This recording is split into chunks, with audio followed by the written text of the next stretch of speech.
Nosotros, somos Bitrust. Somos una compañía dedicada básicamente al tema de consultoría para el negocio fiduciario. Tenemos servicios para personas, tenemos la parte de capacitación y también tenemos la parte de consultoría para personas.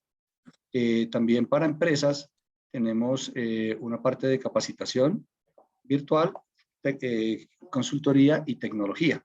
Entonces, pues como que trabajamos en los diferentes aspectos, todo orientado hacia el negocio fiduciario.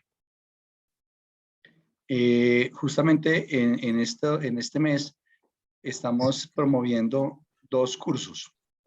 Uno que denominamos lo mejor de 2 mundos, que une la capacitación virtual con la capacitación presencial a través de herramientas como Zoom. Entonces, el estudiante puede ingresar a nuestra plataforma de capacitación, ahí tomar, digamos, la capacitación en fiducia, y vamos a tener 4 reuniones en las cuales vamos a absorber las dudas, vamos a ayudarles, digamos, a hacer casos prácticos para que desarrollen mejor sus competencias y sus habilidades en el tema fiduciario. Entonces, es virtual y es presencial, es un ejercicio muy interesante. También estamos promoviendo para este mes de febrero, empezamos ahora la semana entrante el 22, un curso que nosotros denominamos habilidades blandas, lo desarrollamos con nuestro aliado de negocio Milo Moreno, y ese curso pues lo que busca es justamente desarrollar eso. El anterior curso era para las habilidades duras, digamos, formación en fiducia, este es habilidades blandas, que es todo ese otro conocimiento que uno debe adquirir, compartir con las personas, mejorar la toma de decisiones y todo ese tipo de características que un líder y un trabajador pues tiene ahora en el mundo. ¿Sí? Entonces pues ese curso lo arrancamos ahora el 22. ¿No? Entonces pues ahí están abiertos estos 2 cursos para ustedes. El que se quiera inscribir a través de nuestra página web, con mucho gusto lo pueden hacer. Si tienen alguna duda, nos pueden escribir, digamos, a nuestro correo electrónico. O a través de la página web, también ahí hay un chat y de ahí pueden escribirnos. Entonces, pues, bueno, esperamos a quienes quieran inscribirse. Bueno, Lorena, no sé si ya pudiste activarte.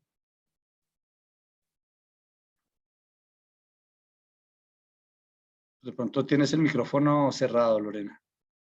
¿Me oyen ya? Ahí te vimos perfecto. No te vemos, pero te estamos oyendo. No sé, hemos tenido problemas con el internet hoy acá. No puedo abrir la cámara. A ver, ¿cómo hacemos? Bueno, intentemos, o si no, pues lo hacemos con audio, que también nos funciona bien.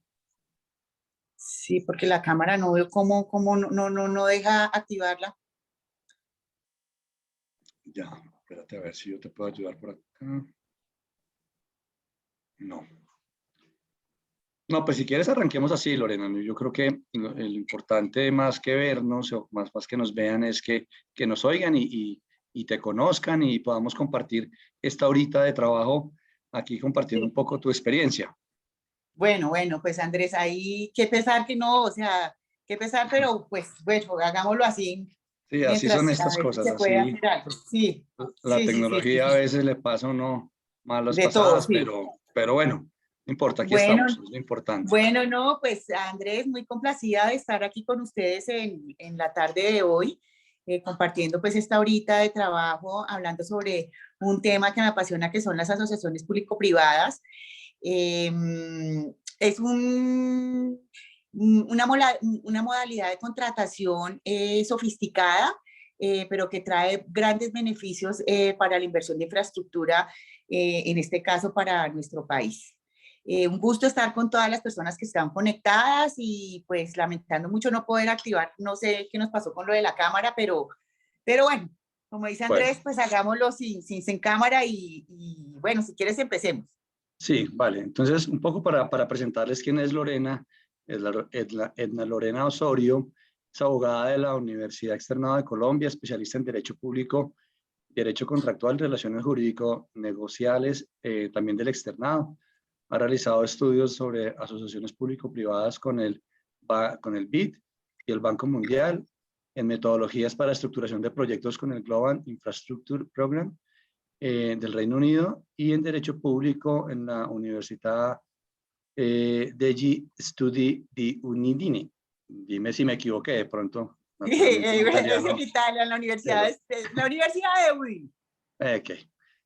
Lorena pues, ha escrito varios libros, es la autora de un libro de los Joint Ventures, es un libro muy, muy interesante y tal vez el de los primeros libros que hubo sobre ese tema, y también pues escribió el libro de las APPs en Colombia, ¿no? Que justamente en estos meses se encuentra promoviéndolo y bueno, a raíz de toda su experiencia, tanto académica, digamos, de estudios como laboral, pues ha ido desarrollando y sacó este libro que es pues, muy importante y muy interesante. Para los que deseen, digamos, adquirir el libro, nos pueden escribir, nos dejan sus daticos y con mucho gusto, los que están aquí en Colombia, pues miramos a ver cómo les hacemos llegar el libro en algún lugar aquí en Bogotá o a vuelta de correo si están fuera de Bogotá. Y para los que están fuera de Colombia, bueno, miramos cómo lo hacemos llegar al que esté interesado, digamos, en adquirir ese libro. Bueno, a Daniel Díaz le interesa, así es, Daniel, de verdad, créeme que es un libro muy interesante. Bueno, Lorena tiene pues, una gran experiencia, digamos, la más reciente, ella está trabajando, es asesora del departamento de Cundinamarca en el nuevo hospital de Fusagasugá, que lo están desarrollando con el DNP. Justamente pues están tratando de hacerlo a través de una asociación público-privada. Fue asesora jurídica de la Secretaría Distrital de Salud para proyectos de infraestructura hospitalaria. Trabajó también en el área de telecomunicaciones en Siemens, en Telecom, en Cali, bueno, en diferentes, en Entel, en Popayán. También trabajó en el sector de energía, también con Siemens y con Encali. En la parte carcelaria, pues también trabajó, fue asesora legal de gestión de proyectos de organismos estatales entre Colombia y Costa Rica. En el sector agrario ha trabajado con el INCODER. Bueno, en el sector de retail ha trabajado con el Grupo Éxito. En el sector público, pues con otra serie de entidades, digamos, ha tenido una gran experiencia, digamos, y es abogada consultora de muchas firmas, ¿no? Entonces, pues tenemos aquí una persona que tiene pues como un lujo de tenernos hoy y poderla disfrutar. Cualquier duda que ustedes tengan, con mucho gusto por el chat, pueden hacer la pregunta que deseen. Sí, ahí estamos pendientes de ustedes y pues en cualquier momento no duden en interrumpirnos. Entonces, bueno, ahora después de todas estas presentaciones, como entrando en materia, pues lo primero que como para ambientarnos un poco, Lorena, es quisiera que nos contaras en el mundo, de acuerdo pues a todo cómo funciona el mundo, digamos, porque este esquema de las APPs, pues no es un esquema ni colombiano ni latinoamericano, sino es un sistema global mundial que tiene mucha experiencia. ¿Por qué no nos cuentas un poco cómo ha sido este desarrollo de las APPs en el mundo? Bueno, las APP, que son las asociaciones público-privadas, nacieron en el Reino Unido más o menos en los años 90. Ubicándonos temporalmente, ¿qué ocurrió? Entre 1939 y 1945 termina la Segunda Guerra Mundial, en 1947 comienza la Guerra Fría, que tarda hasta 1991 más o menos. Bajo esa Guerra Fría, pues el mundo queda dividido en dos grandes bloques, un bloque occidental capitalista y un bloque pues, liderado por los Estados Unidos y un bloque oriental comunista liderado por la Unión Soviética. Entonces, a principios de los años 90, finales de los 80, se empezó a crear una alternativa, una ideología alternativa que fue conocida con el nombre de Tercera Vía. ¿En qué consistía esta tercera vía? Consistía en unas aproximaciones teóricas y unas propuestas ideológicas que intentaban agrupar lo positivo del capitalismo y lo positivo del socialismo. Entonces, bajo ese contexto es que nace todo el tema de las APP. Esa alternativa que buscaba una convivencia pacífica entre el desarrollo social y la libre actividad de la empresa privada.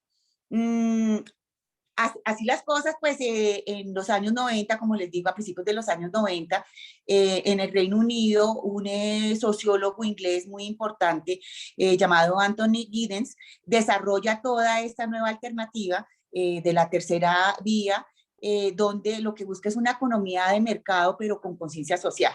Es como apoyar todo el desarrollo de la empresa privada, apoyar el desarrollo de la riqueza, pero sin dejar de lado toda la parte social, toda la parte ambiental. Sin embargo, cuando uno se pone a estudiar este tema y a escarbar ahí en la historia, pues uno se da cuenta que no fue Anthony Giddens en los años 90 quien, digamos, inventó todo este tema de buscar, digamos, lo positivo de un lado y del otro y unirlo en un solo paquete, sino que antes, en el siglo XIX, el Papa Pío XII trató de proponer este tipo de unión, de nueva alternativa, de nueva vía para manejar, digamos, toda la economía mundial.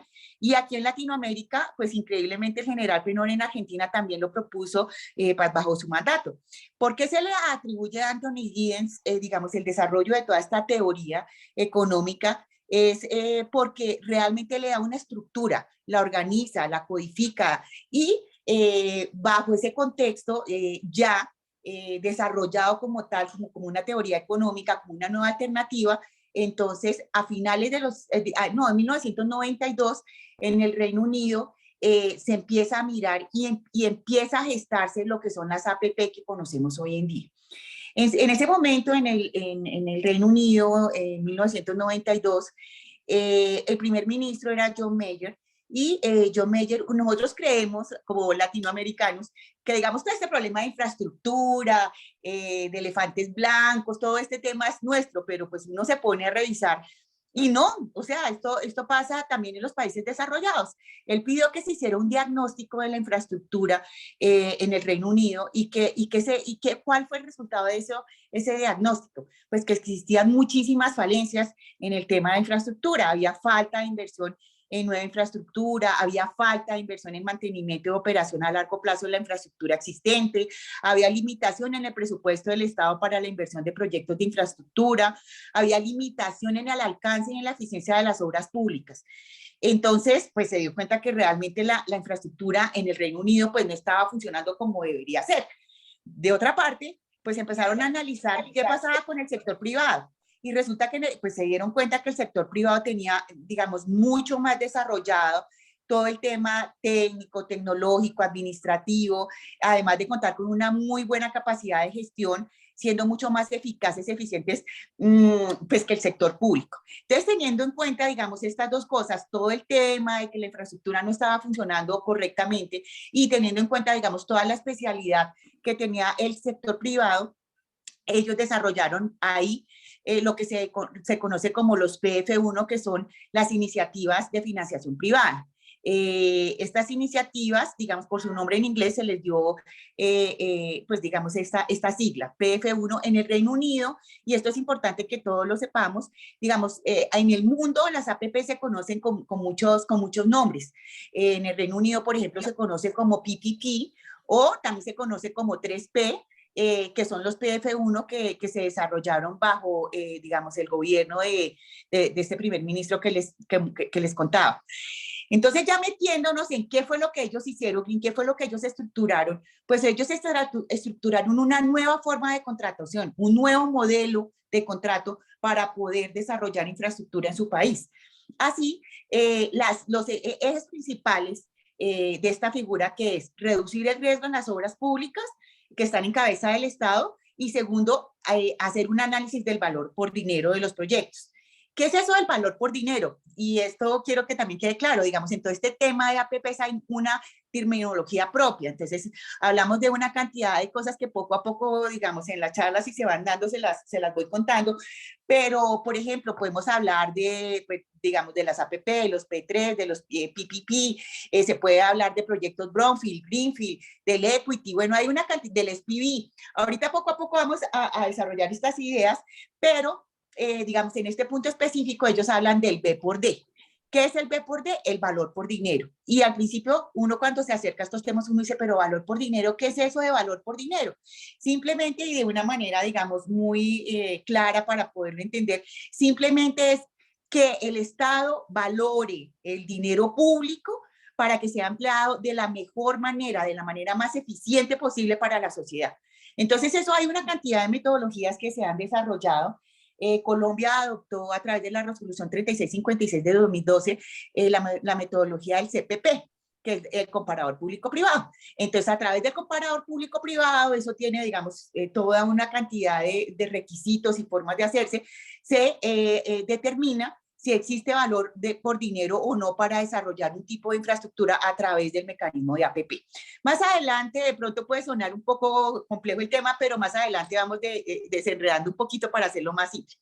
Pero básicamente, entonces, esto nace como un método para proporcionar fondos a las grandes inversiones de capital que realice el Estado, en el cual el sector privado se encarga de los costos iniciales del proyecto y una vez construido y operando, ojo con esto, que esto es lo más importante y es la gran diferencia que existe con la obra pública, que una vez solamente el Estado desembolsa dinero, una vez la infraestructura esté en uso y operando. Aquí, digamos, me voy a meter en otro tema que de pronto profundizamos más adelante, y es el tema de la diferencia entre la obra pública y los contratos de APP. Mientras que en una obra pública se firma el contrato y empieza anticipo, primer pago, segundo pago, y se va, digamos, se ponen hitos y, y el Estado va girando recursos. En las APP no. En las APP se firma el contrato, el particular tiene que tener los recursos para poder diseñar y construir la obra, la infraestructura y ponerla en funcionamiento. Una vez ya la infraestructura esté en uso, entonces, de acuerdo a los niveles de servicio y estándares de calidad que se han pactado en el contrato, se empieza a pagar. Más adelante vamos poco a poco entendiendo cada uno de estos términos, pero aquí decía estos conceptos iniciales. Aquí lo importante es saber, básicamente, que digamos que los dos ejes fundamentales son el manejo de los riesgos y el tema del valor por dinero. Estos son contratos a largo plazo, son contratos a 30 años, son contratos en donde se establece un SPV, que un SPV que es una sociedad de propósito especial, también por sus siglas en inglés, pero lo que se busca es que todos los particulares se hagan una alianza y se metan en un paquete en una sola persona jurídica, por decirlo para que me lo entiendan. Entonces el contrato simplemente lo firma el Estado con un ente privado. Y entonces aquí se evitan una cantidad de problemas que ocurrían en el pasado, que el Estado firmaba un contrato de diseño, un contrato de construcción, uno de operación, otro de mantenimiento. Entonces el Estado tenía que lidiar con 5, 6, 7, 8, 10 contratos, que era muy complejo. Entonces aquí no, aquí simplemente ustedes particulares únanse todos en una sola entidad, que es el SPV, una sociedad de propósito especial. ¿Cuál es el propósito especial? Pues ejecutar el proyecto que fue adjudicado producto de la licitación pública. Y yo he estado firme con este SPV y este SPV me tiene que responder por todo, diseño, operación, construcción, mantenimiento, operación, etcétera, etcétera, etcétera.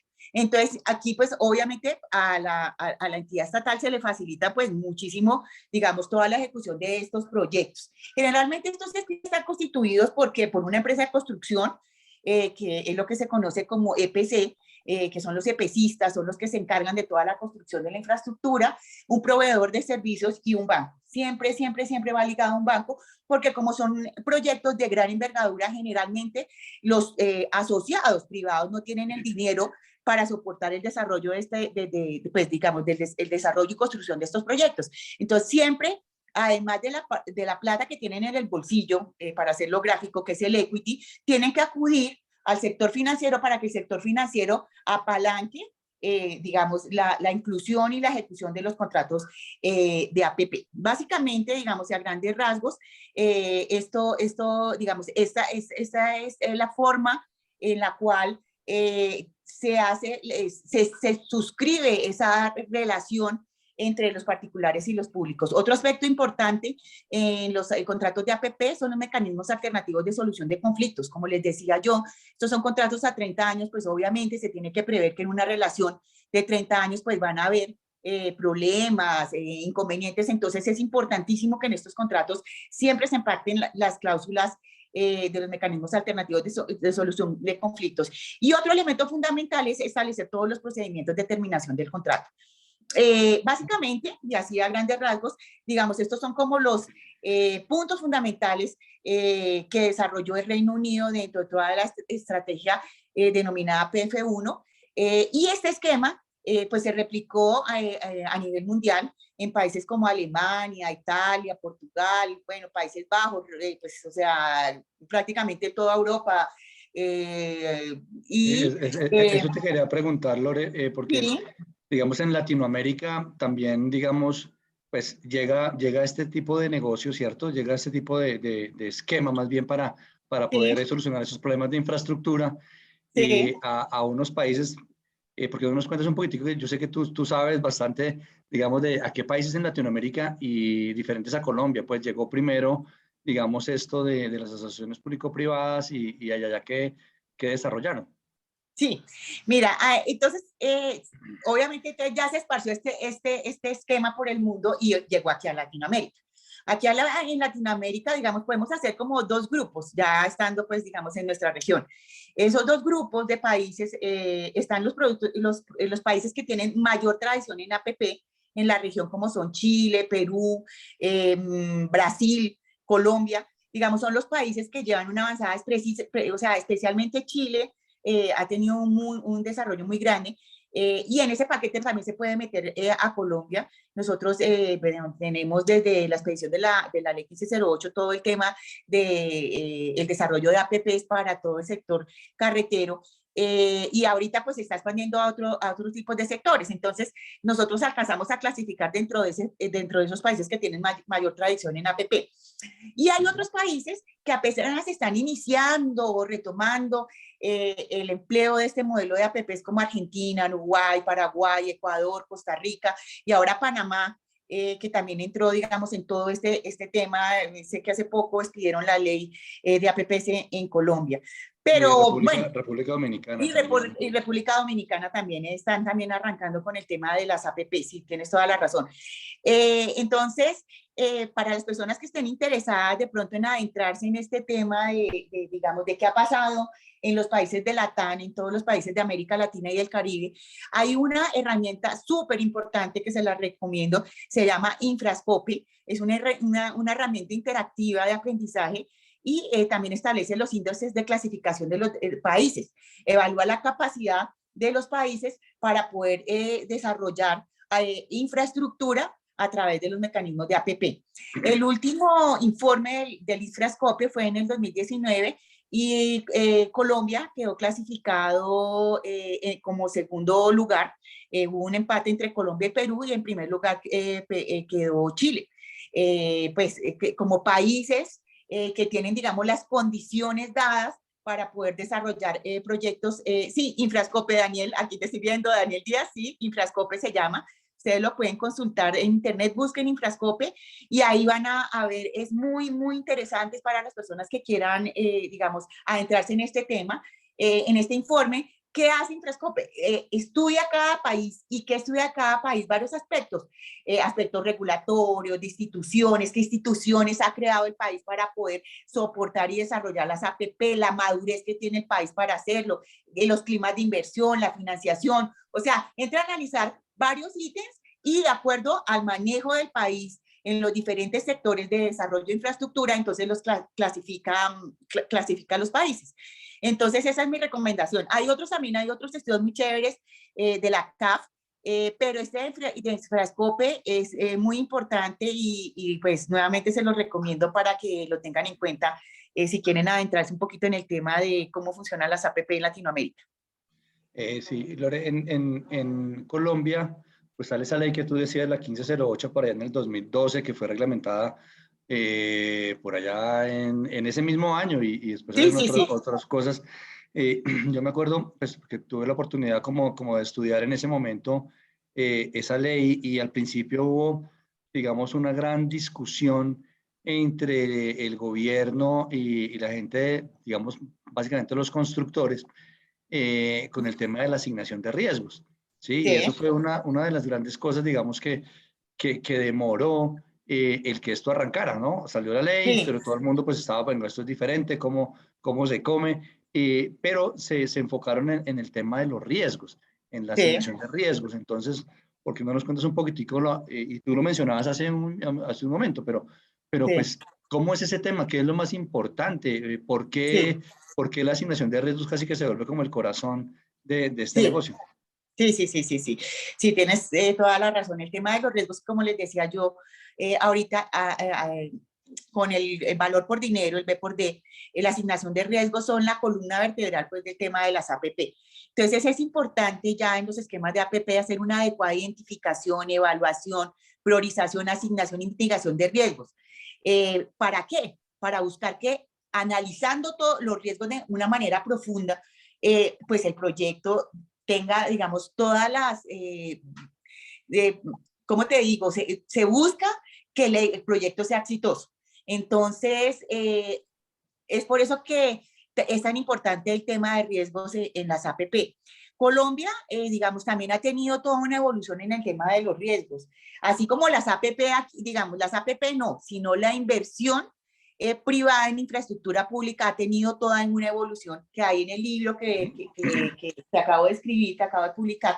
La cuento, o sea, resulta que uno le dicen APP 2012, aquí empezó todo el tema de la inversión privada en el sector público. No es así. Si uno revisa libros de historia, pues, de este tema, uno se da cuenta que recién inició el Estado republicano en el siglo XIX, ya se empezó todo este tema de las iniciativas de las APP, digamos, de las asociaciones entre los particulares y los públicos para desarrollar infraestructura. Por ahí hay 1849, si la memoria no me falla, hay, digamos, hay una norma que establece digamos, el permiso para que los particulares pudieran cobrar tarifas frente a carreteras provinciales que hicieran en esa época, ¿no? Y desde ahí arranca, más o menos en 1849, todo el tema del incentivo de la inversión privada en el sector público. Y aquí también hago paréntesis, a nivel mundial, digamos, les estaba yo contando que fue en el 90 y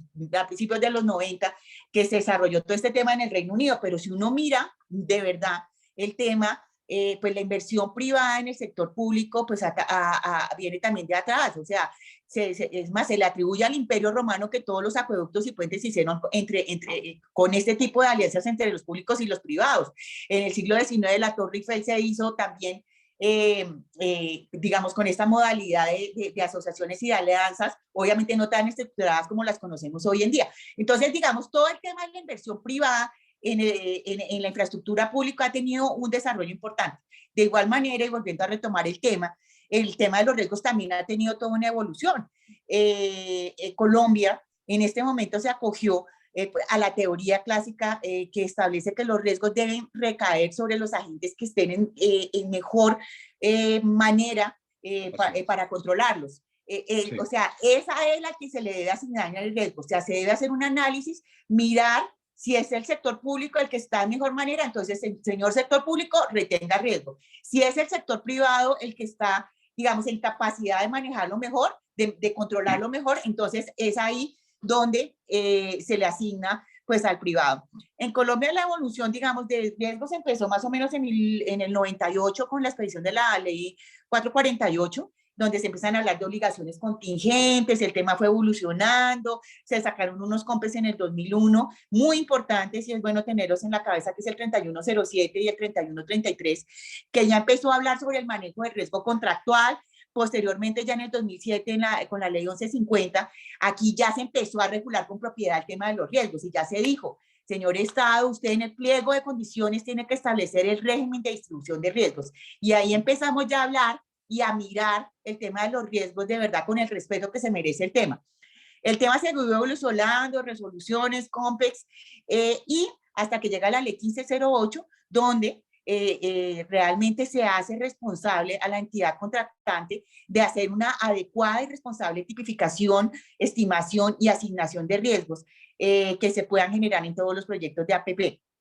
Entonces aquí ya el tema realmente, digamos, ya aquí ya se maneja digamos, con la importancia que realmente merece el estudio de riesgos. Hoy por hoy, hay personas que son súper expertas y solamente se dedican al tema de riesgos. O sea, el tema es tan complejo y tan delicado para el desarrollo de infraestructura que hoy en día hay personas dedicadas únicamente al manejo de riesgos, que es más, son asesores muy requeridos para desarrollar este tipo de proyectos. La ley 1508, en el artículo 11, establece fundamental que como requisito para abrir los procesos de selección de contratistas de APP, que se haga una adecuada tipificación, estimación y asignación de riesgos, tema que fue recogido en la reglamentación, que es el 1467, expedido también en ese año, y que posteriormente fue compilado por la 1082, por el decreto 1082 del 2015. Entonces, ahí ya, digamos, Colombia entró digamos, a ser consciente de la importancia que tienen los riesgos dentro de la ejecución de este tipo de proyectos. Sí. Otra pregunta que te quería hacer y que Sí. la tocaste un poquitico hace un ratico, pero es importante, digamos, antes la infraestructura se desarrollaba a través de concesiones, ¿no? Entonces, primera, Sí. segunda, tercera, y después, pues ya para la cuarta generación, por ejemplo, de concesiones viales, pues ya se adoptó el esquema de hacer esa obra, pero a través de una APP, ¿sí? Hay algunas Sí. cosas que son pues similares a la concesión, ¿sí? Es como una Sí. evolución, digamos, pues, por eso es que se llama la cuarta generación de concesiones viales, ¿no? Sí. Ya tiene, veamos en la quinta, pues, ¿sí? Sí. Ajá. Exacto, entonces, pero ¿por qué no nos cuentas de pronto para los que no conozcan cuáles como las diferencias sustanciales entre lo anterior, que eran como las concesiones, y los nuevos modelos de asociaciones público-privadas? Ok. Mira, importante hacer una claridad antes de que toquemos el tema de las diferencias. Es importante para que, o sea, que a todos les quede claro que las concesiones establecidas en la ley 80, que es nuestra ley de contratación, no fueron derogadas con las APP. Importante porque mucha gente cuando se acerca a este tema entonces piensa, no, antes de la ley 1508, que es pues la norma madre para todos los que manejamos APP, pues no, entonces ya las concesiones que se manejaban antes del 2012 ya no existen. No, no. Hoy en día coexisten las dos modalidades de contratación. Son dos tipos contractuales que tienen muchas cosas similares, pero también muchas diferencias. Entonces, ¿qué fue lo que hizo la norma, la 1508? Llegó y como que puso una fecha límite y dijo, a partir del 10 de enero del 2012, que fue cuando se expidió la ley, todos los proyectos que cumplan con dos requisitos pueden hacerse por APP. Los que no cumplan con esos dos requisitos, entonces se pueden hacer por concesión. Entonces, dependiendo si el proyecto que uno está manejando cumple con esos dos requisitos o no, entonces yo miro si lo hago por APP, por concesión, por obra pública tradicional, etcétera. Entonces, ¿cuáles son esos dos requisitos? La norma nos dice si el umbral de inversión es de 6.000 salarios mínimos legales vigentes, usted puede acudir a las APP. Pero ojo, es y, no es o. Tiene que cumplir los 6.000 salarios mínimos legales vigentes y adicionalmente del proceso de estructuración tiene que surgir que la mejor modalidad para desarrollar esa infraestructura es la APP. ¿Y cómo se hace eso? A través de todas las metodologías que se han desarrollado para el tema. Vuelvo otra vez y les recuerdo.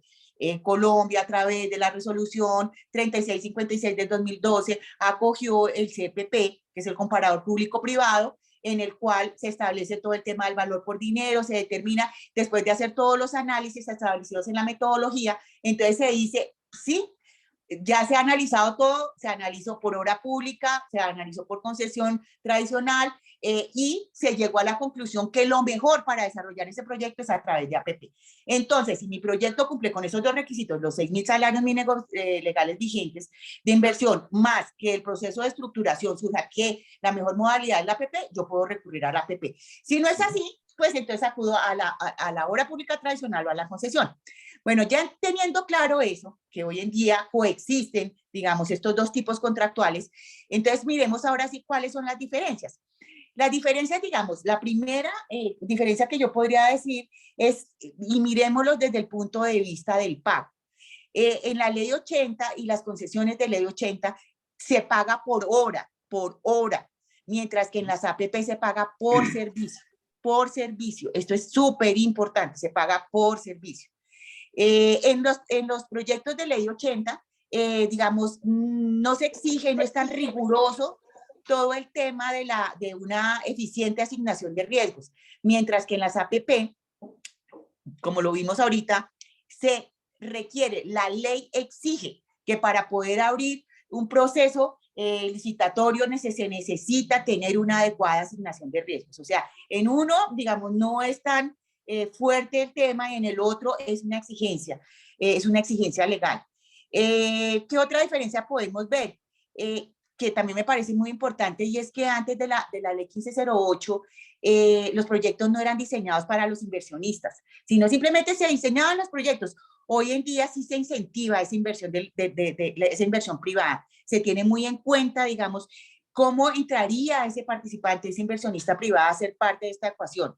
En la ley 80, por ejemplo, no es necesario analizar cuál es la mejor modalidad contractual para poder ejecutar el proyecto, mientras que en las APP sí se exige justificar que la modalidad más adecuada es la APP para desarrollar el proyecto. Otra de las diferencias son el manejo de las adiciones. En la ley 80 las adiciones solamente se pueden hacer por el 50%, en algunos contratos, bueno, el 60%. En la ley de APP se dice que solamente puede ser el 20% del valor del contrato. Y es más, se establecen, hay como, por decirlo de alguna manera, unas sanciones, hay una tasa que hay que pagar para poder, digamos, hacer las adiciones y las prórrogas. Y yo creo que, por último, yo creo que es la más importante, y es el tema del manejo de los anticipos. En las APP, en las anteriores modalidades de contratación, se puede hacer pagos anticipados, se pueden hacer anticipos también, independientemente si hay servicio o no. Sí, no, o sea, eso no importa, se pueden hacer. Mientras que en las APP no se pueden hacer anticipos, solamente se paga de acuerdo al cumplimiento del servicio. Entonces, vuelvo y les repito que esto es fundamental. En las APP solamente el contratista tiene derecho a la retribución una vez haya construido la infraestructura y esta infraestructura esté funcionando acorde con los niveles de servicio y estándares de calidad que se han pactado en el contrato.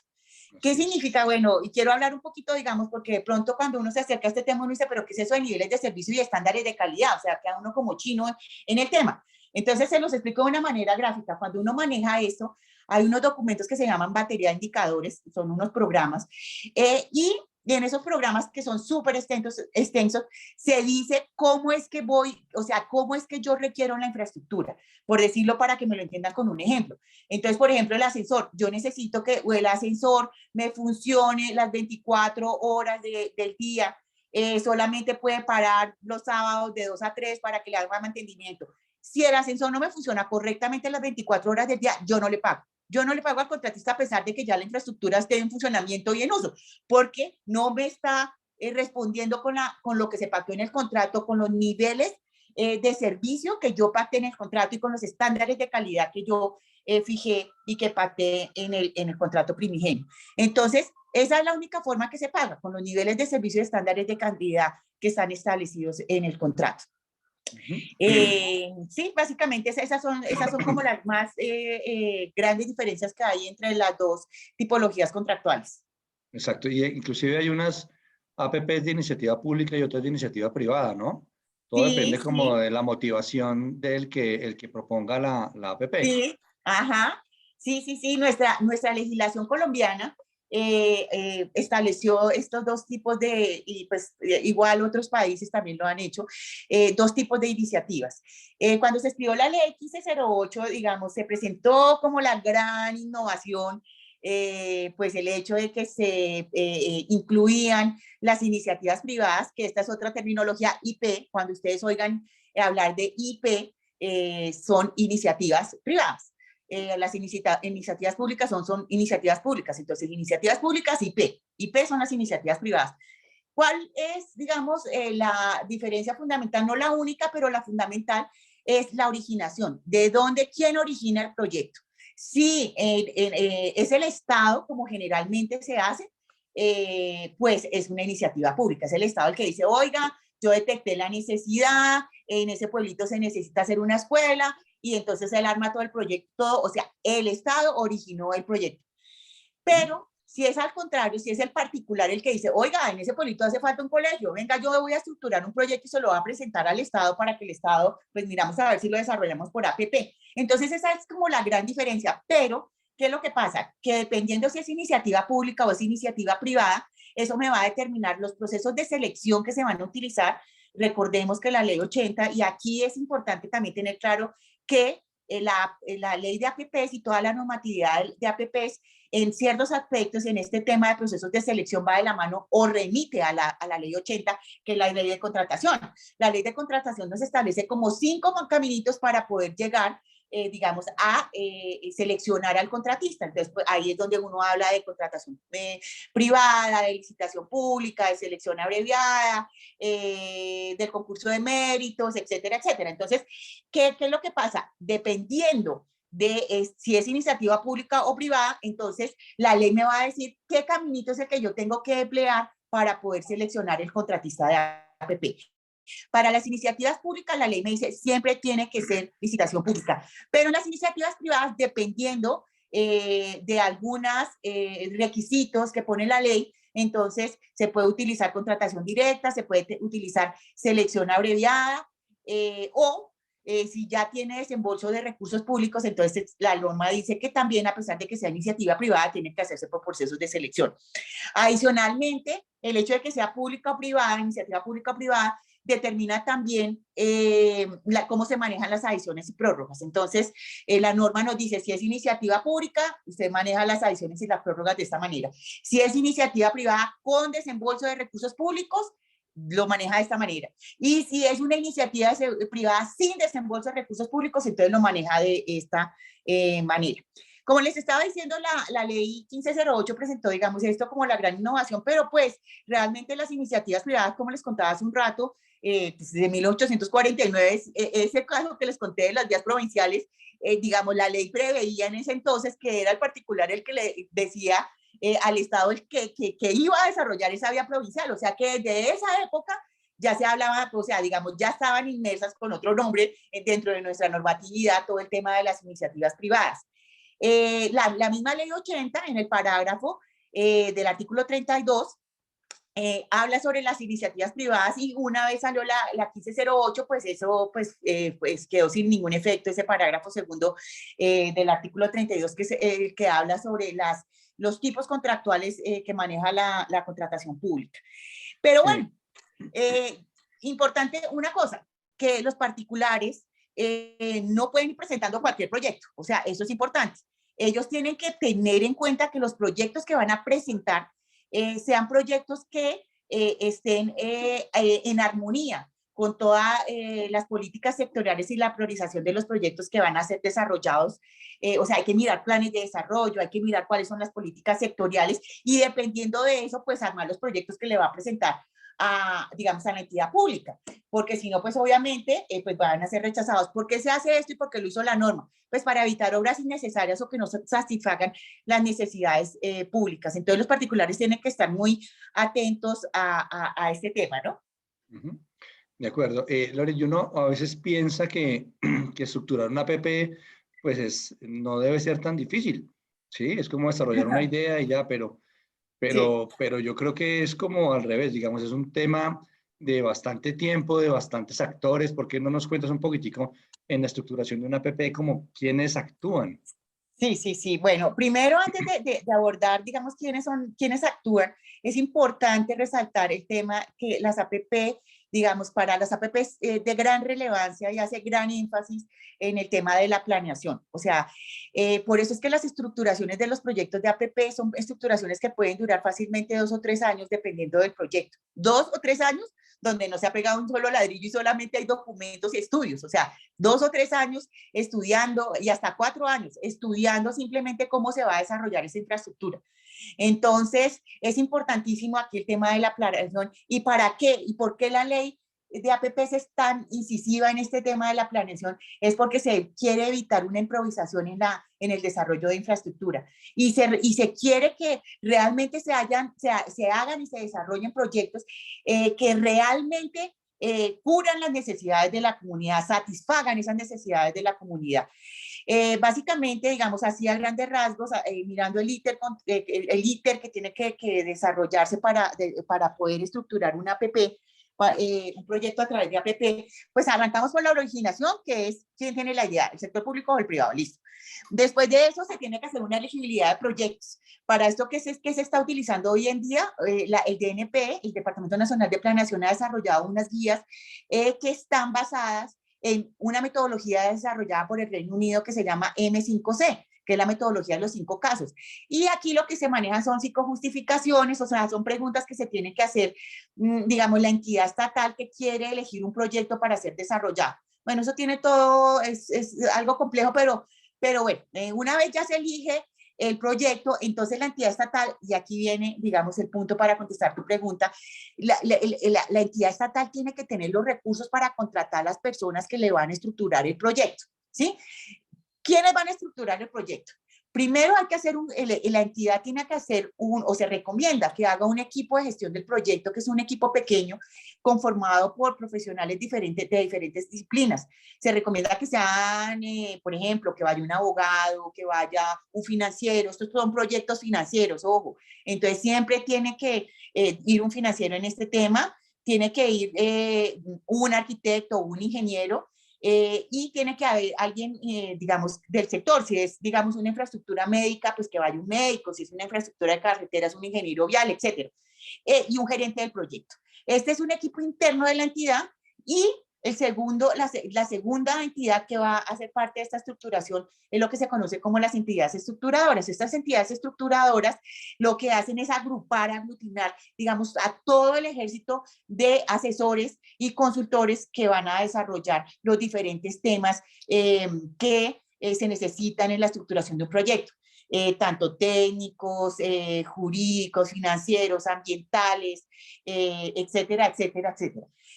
Hoy en día aquí en Colombia, por ejemplo, entidades como el DNP, en territorio, FDN, la Financiera de Desarrollo Nacional, Findeter, son entidades que dentro de su objeto social tienen el de apoyar y dentro de sus funciones tienen la carga pues de ayudar, apoyar a todas las entidades públicas que quieran desarrollar este tipo de infraestructuras. Y otra alternativa que tienen, digamos, para desarrollarse este tipo de iniciativas, además de FDN, Findeter, en territorio, es acudir, la entidad pública puede acudir al DNP. El DNP tiene un programa que se llama el PAP, que es el programa de asociaciones público-privadas. Este programa, dentro de sus objetivos, tiene el de apoyar la elaboración de estudios de preinversión, la estructuración y implementación de proyectos de APP. Entonces uno lo puede hacer a través del DNP, o sea, la entidad pública lo puede hacer a través del DNP con este programa, o puede contratar a una de estas entidades que les mencioné anteriormente para que ella sea la entidad estructuradora del proyecto. Una vez ya se tienen los equipos armados, entonces ahí sí, tanto el equipo de gestión del proyecto como la entidad estructuradora o el DNP, si es así lo que se decidió, entonces se empieza toda la etapa de prefactibilidad y factibilidad de los proyectos con el fin de madurarlos para poder llegar a un proceso de selección dependiendo de lo que la norma diga. Me dices que cuánto tiempo dura una estructuración, lo que les decía, más o menos 2 o 3 años, hasta 4, dependiendo de la complejidad del proyecto. Y en el proceso de selección, si se incluye la precalificación, que es una modalidad que también trajo la APP, que es un procesito, mejor dicho, es una partecita anterior a la licitación pública, fácilmente un proceso de selección con precalificación puede tardar 1 año en desarrollarse. Esos más o menos son los tiempos. Okay. Sí, es largo, ¿no? Es largo, es Algo largo. complejo. Sí. Y bueno, ¿y cómo fue tu experiencia en la Secretaría de Salud de Bogotá estructurando las APPs para hospitales? Bueno, mira, pues la primera APP de Colombia fue la APP que nosotros estructuramos, que fue el Hospital de Bosa.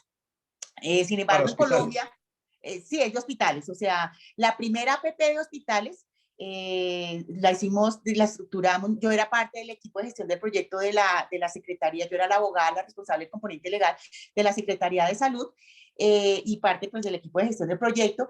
Eso se estructuró con FDN.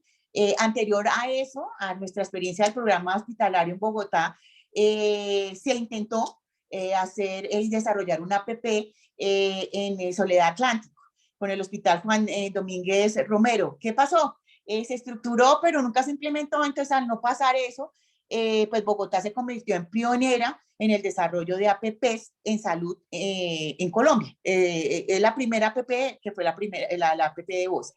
El programa estaba compuesto en principio por 6 proyectos. Se dijo, bueno, no van a ser 6, sino el último proyecto de priorización, que se hizo una matriz de priorización, el último que quedó priorizado se dejó para un posterior desarrollo, y entonces se concentró la estructuración de los 5 primeros priorizados.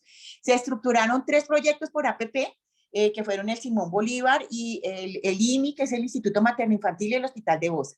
El Simón Bolívar y el Materno Infantil fueron proyectos que quedaron en el banco de proyectos del distrito, y esto es importantísimo y es una recomendación importante que hace el BIC, y es, oiga, países que van a desarrollar APP, empiecen a fortalecer su banco de proyectos. La gente a veces cree que, no, pues es que no se ejecutó, no, pero arme su banco de proyectos. Llega la próxima administración y la próxima administración no va a empezar de cero, sino que ya tiene un banco de proyectos y puede arrancar de ahí. Entonces, Simón Bolívar y me quedaron en el banco de proyectos estructurados como APP, y en este momento en ejecución está el proyecto del Hospital de Bosa. Se estructuró prefactibilidad, factibilidad, se hizo el proceso de selección, se adjudicó, después de la adjudicación viene todo el tema del cierre financiero, se hizo el cierre financiero antes de lo que estaba previsto en el contrato, y en este momento está en construcción. Ya llevan, precisamente ayer me estaban contando que van en un 20% de ejecución del contrato. Ese contrato empezó el año pasado, como en septiembre, si no estoy mal, ya cuando hicieron el cierre financiero. Y me estaban contando que, digamos, esta es otra de las ventajas que tienen las APP, y es que en otros tipos de contratación siempre hay sobreprecios y sobreplazos, pero aquí, como el contratista le interesa construir la obra rápido para que le empiecen a pagar, entonces ya me estaban contando que ya, de acuerdo a los cronogramas, iban ganando tiempo, digamos, en la estructuración del proyecto. Se estructuraron otros 2 proyectos, que fue USME y el Santa Clara, por otras modalidades de contratación. El primero, el USME, se hizo por un contrato llave en mano, el segundo, Santa Clara, por un contrato atípico, que es un contrato que es una obra pública, pero tiene elementos de APP. Bueno, ¿qué más te cuento? En la Secretaría también se presentaron iniciativas privadas. Se presentaron 3 iniciativas privadas. Una era para la construcción de 3 centros de atención prioritaria que se llaman CAPS. Esta era una iniciativa donde el particular dijo, yo no pido desembolso de recursos públicos, yo voy a hacer toda la iniciativa yo.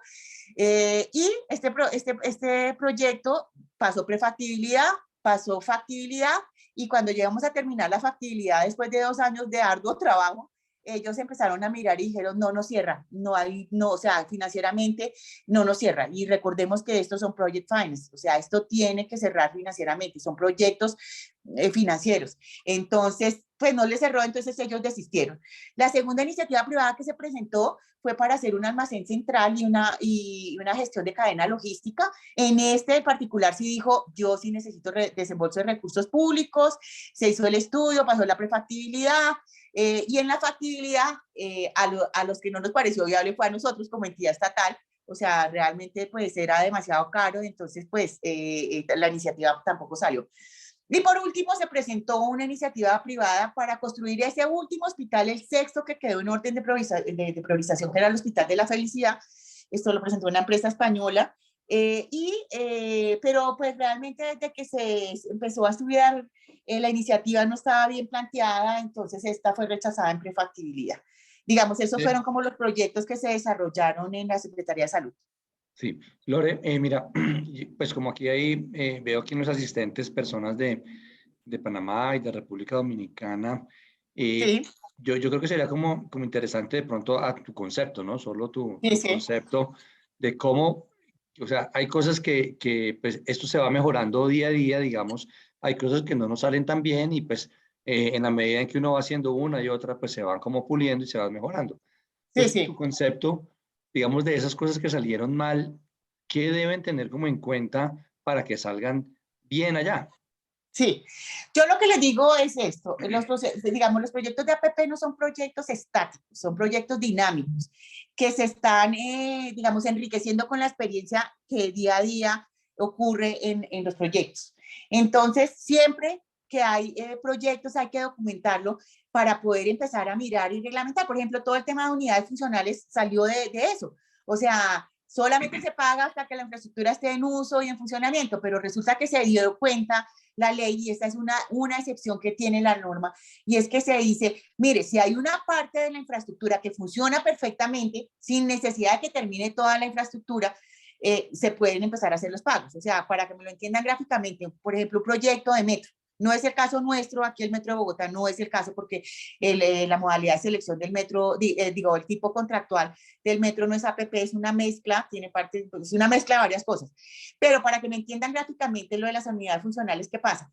Una línea del metro funciona perfectamente sin necesidad que funcione todo el metro. Entonces yo ya puedo empezar a pagar. ¿De dónde salió todo esto? De las experiencias que se fueron adquiriendo a través de los años. Entonces, ¿qué recomendaría yo? Primero, digamos, para manejar todo este tema de APPs, capacitarse. O sea, eso me parece fundamental. Primero, capacitarse. Hay que estar muy atento a las páginas del BID. El BID cada rato está ofreciendo capacitaciones en APP. El DNP aquí en Colombia también ofrece capacitaciones muy interesantes y muy buenas sobre el tema de APPs. El Reino Unido, el UK, también da muchas conferencias sobre todo el tema de las metodologías para estructurar los proyectos de infraestructura. Aquí sobre el M5C, que les estaba contando la metodología de los 5 casos, sobre el PDR, que también es otra metodología, la metodología BIM también, que es pues lo de avanzado y lo de punta, digamos, estructurar con metodología BIM, que es un programa, mejor dicho, que hace las maravillas. Entonces ellos están dando, digamos, capacitaciones constantes. ¿Qué otra recomendación haría yo? Todo el tema de la reglamentación. Aquí yo les digo una cosa, o sea, me detengo un poquito porque pues he participado en los últimos 2 congresos de regulación y mejora regulatoria, donde, digamos, todos estos temas se han analizado muy profundamente y realmente, digamos, una escasa regulación en sistemas jurídicos como los nuestros latinoamericanos no está bien, pero una excesiva regulación, pues también está mal, ¿no? Entonces hay que buscar una regulación inteligente, una regulación que busque legislar menos, pero que lo haga de una manera oportuna y eficaz. Entonces mi recomendación es, a veces nuestros países buscan hacer leyes y leyes y normas, y entonces eso termina siendo, digamos, muy complejo para desarrollarlo. También hace poquito estuve dictando una charla en la Universidad Católica de Perú, y ahí hicimos un análisis comparativo entre Colombia y Perú, y que ellos también modificaron su ley de APPs ahorita en el 2018. Ellos lo llaman como promoción de la inversión privada mediante proyectos de APP y proyectos de activos. Y pues realmente la norma de ellos también es igual, con muchas complejidades, ¿no? Entonces mi recomendación es tratemos de mirar y de buscar unas regulaciones que sean mucho más, digamos, inteligentes frente a los diferentes temas, incluidos este tema de APP. Y por último, recomendaría documentar. O sea, siempre que se haga un proyecto por APP, armar todo un estudio de caso desde el principio, ir documentando qué se va haciendo, para que eso sirva de experiencia para futuro, para el desarrollo de futuros proyectos. No, excelente, excelentes recomendaciones. Bueno, Lorey, como para ir terminando, que ya, Sí, ya se nos está acabando un poco el tiempo, sí, pero ajá. sí, quería preguntarte, bueno, para el desarrollo de las APP, siempre hay un fideicomiso manejando el APP, digamos. Al Sí, fideicomiso se le ceden como los derechos de los peajes, pues en el caso de los peajes o de las ventas o de los ingresos que genere la unidad. ¿Sí? Y sí, al final termina el fideicomiso pues contratando al EPC, contratando, digamos, o pasando de los pagos a los interventores, sí, controlando las diferentes subcuentas del proyecto. Entonces, bueno, ¿qué así es. ventajas ves tú esa participación o cómo ves tú la participación de las fiduciarias en el desarrollo de las APPs? Fundamental. O sea, todo lo que has dicho es correcto, es así es. Y te digo, el patrimonio autónomo dentro de los esquemas de APP es fundamental. Fundamental, ¿por qué? porque, porque el patrimonio autónomo se convierte en el centro de imputación contable del proyecto. Por ahí pasan todos, tienen que pasar todos los hechos económicos del proyecto y tienen que ser contabilizados en ese patrimonio autónomo. De ahí la importancia que tiene pues, el patrimonio autónomo en el desarrollo de las APP. Las personas que estén interesadas aquí en Colombia de mirar, digamos, cómo fue que cómo introdujo la ley 80, la ley de APP, la ley 1508, el tema del patrimonio autónomo, revisen la ley 1508, artículo 24. El artículo 24 habla sobre el patrimonio autónomo y cómo interactúa ese patrimonio autónomo dentro de todo el esquema de las APP. Ventajas, te digo, o sea, las ventajas de que exista un patrimonio autónomo manejando estos proyectos de gran envergadura, pues trae beneficios para todos. Trae beneficios para la entidad estatal, trae beneficios para el contratista, el APPista, como se le dice también, o APPista. Trae también ventajas para los bancos o para el mercado de capitales, porque pues en términos generales da transparencia a todos, da transparencia al manejo de los recursos y evita digamos, que nos ocurra todo lo que nos ha ocurrido históricamente con la ejecución de los proyectos de infraestructura, elefantes blancos, corrupción, se dan anticipos para un contrato y resulta que esos anticipos terminaron empleándolos para el otro, si no fue que se perdieron. No, porque aquí el patrimonio autónomo, la sociedad fiduciaria me tiene que responder por eso. ¿Cuáles son los beneficios para la entidad estatal? Pues transparencia en el manejo de los recursos. Información. Claro, exactamente, recibir informes de la sociedad fiduciaria en el momento que lo requiera. Recibir informes constantes de cómo se están manejando los recursos que facilita el conocimiento integral del proyecto.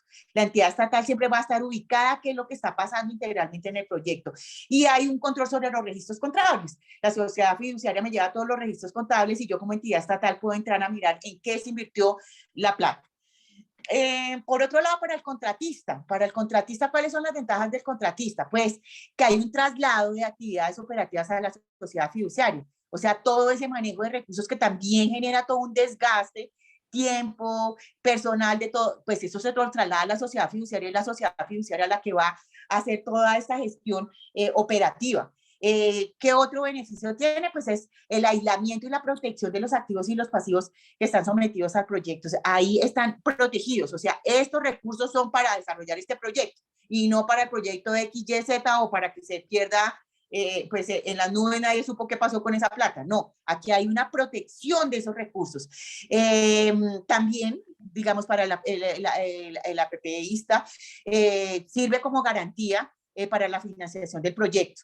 Y por otro lado, también, pues, gana el contratista, la persona que está haciendo la APP, la entidad, pues el SPV que está haciendo la APP, pues en la gestión profesional para la inversión mientras se llega a la finalidad para la que se ha destinado. Hay una gestión profesional de la inversión por parte de la sociedad fiduciaria. Y para los bancos, a los bancos, sí, exactamente. Es lo claro, que te iba a decir. y para los bancos que hay una canalización de la atención de la deuda, hay una priorización en sus pagos, el banco va a estar tranquilo que esa plata que prestó para poder construir la infraestructura, pues sí se le va a pagar. Y también hay una transparencia pues, hacia las fuentes de pago con el que ellos van a recibir esa retribución, digamos, ese pago a la deuda que le hizo a la PPI. De acuerdo. Esas básicamente son, pero sí, volviendo al tema fundamental, todo este tema del patrimonio autónomo. Sí, ahí digamos toca especializarse un poco en la parte contable, que hay que entenderlo muy bien, ¿no? Sí, digamos, ajá. porque el fideicomiso termina siendo, pues como tú bien lo dices, la parte contable del proyecto, ¿cierto? Sí. Y después es el corazón al final. Entonces, pues, súper interesante. Bueno, aquí Marcela nos pregunta si la entidad pública es parte del contrato fiduciario, es decir, no, el comitente o solo el privado. No. Importantísima la pregunta, Marcela, importantísima. No, la respuesta es no contundente. ¿Por qué? Ahora te lo explico y digamos, trata de graficarlo en la mente. Está la entidad pública. La entidad pública firma el contrato de APP con el SPV que les conté. O sea, el SPV es el que presenta la propuesta. Una vez se le adjudica ese SPV, que es una sociedad de propósito especial, tiene que constituirse todo ese rollo, se firma el contrato. Una vez se firma el contrato, entonces empieza a funcionar el SPV. Ese SPV tiene que, eso se llaman contratos en cadena o contratos cascada, ¿sí? Ese SPV tiene que empezar a firmar una serie de contratos. ¿Qué contrato firma? Pues el de diseño, el de construcción, el de operación y mantenimiento, o también se llaman OIM, y tiene que firmar el contrato de fiducia. Entonces, ¿cuál es la naturaleza jurídica de ese contrato de fiducia? Es privado. Aquí el contrato de fiducia no es un contrato estatal, aquí dentro de las APP. ¿Quién lo firma? El SPV, o sea, esta alianza de particulares con una sociedad fiduciaria. Entonces son dos entes privados los que firman ese contrato, entonces ese contrato de fiducia es un contrato privado. El contrato de APP, que es el que firma la entidad estatal con el SPV, sí es un contrato público, ¿sí? ¿Ya?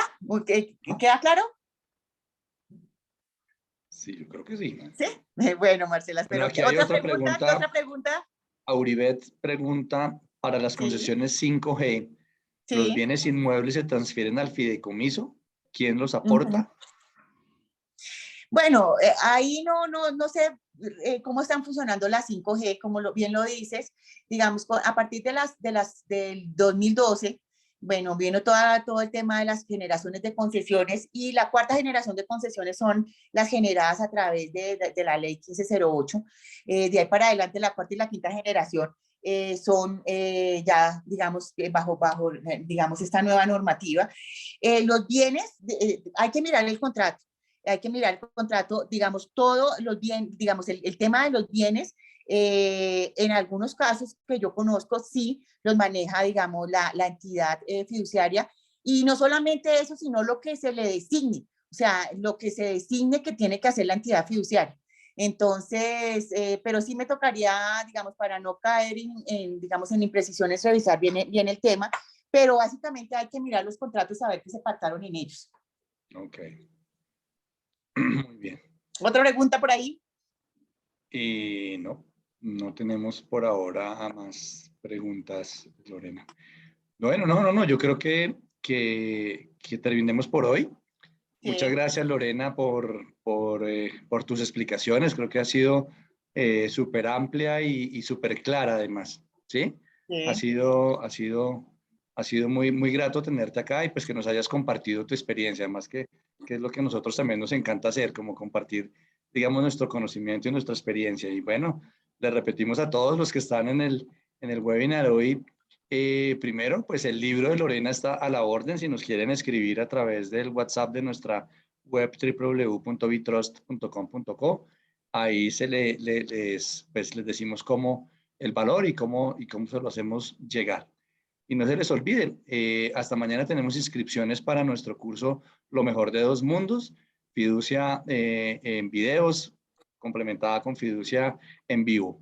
¿Sí? Y también tenemos nuestro curso de habilidades blandas, que de verdad que es una oportunidad. Ojalá los que se quieran inscribir lo hagan porque es una vivencia empresarial y personal muy bonita que con seguridad les va a servir mucho. Entonces, bueno, Lorena, muchas gracias, de No, verdad. pues me despido de todos, de ti, Andrés, de todos los participantes. Qué pesar, de verdad que no nos funcionó la cámara, me hubiera encantado tener la cámara activada, y bueno, espero que nos podamos ver en próximas oportunidades. Bueno, claro que sí, seguramente así será y pues agradecerle a todos los participantes. Esperamos pues que les haya gustado el webinar de hoy. Y bueno, estaremos invitándolos a otros cursos y a otros webinars. Nos pueden seguir en nuestras redes sociales y a través de ellas se darán pues cuenta de lo que estamos haciendo. Entonces, de nuevo, mil gracias por su asistencia y hasta pronto. Hasta pronto.